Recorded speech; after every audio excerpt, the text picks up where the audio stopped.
DraftKings contributor Garion Thorne, or college football expert Garion Thorne. You just drew up a nice little NFL draft, a mock draft here, because this is the eve of the NFL draft. So let's rip through some of why you placed dudes where you placed the dudes. Right. So like the rest of America here, man, you got Trevor Lawrence, smart man, and Zach Wilson going 1 and 2 overall. It would truly be shocking, really, if those guys did not go 1 and 2 overall. Number 3 is where all the drama starts. I think that's the case for a lot of people's mock drafts. Like, no one really knows where the 49ers are leaning, except for we all expect it to be maybe a quarterback, possibly. Steve Buchanan had Justin Fields. It's kind of shocking going here.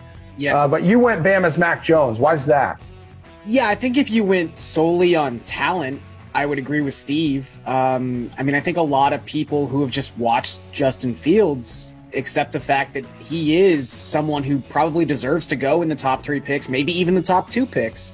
But for whatever reason, his stock is falling, and it seems like people, NFL insiders who have kind of made their reputation on being close to Kyle Shanahan and knowing what Kyle Shanahan is thinking, they've been connecting him to Mac Jones for a very long time now, and it almost seems like they have it down to 2 quarterbacks, and it's Trey Lance and it's Mac Jones. Justin Fields isn't even in the debate at this point. At least that's what the latest reports have. So at a certain point, I think when you just consistently hear it over and over and over again, I know there's a lot of worry about like smoke screens and, teams trying to get other teams sniffing in the wrong direction, et cetera, but for me, it's just been too much news, too much smoke about Mac Jones going to San Francisco. And hey, if the best this guy can be is a really good system quarterback in the NFL, the best system you could choose would be a Kyle Shanahan system. So I can see why maybe it's a match made in heaven,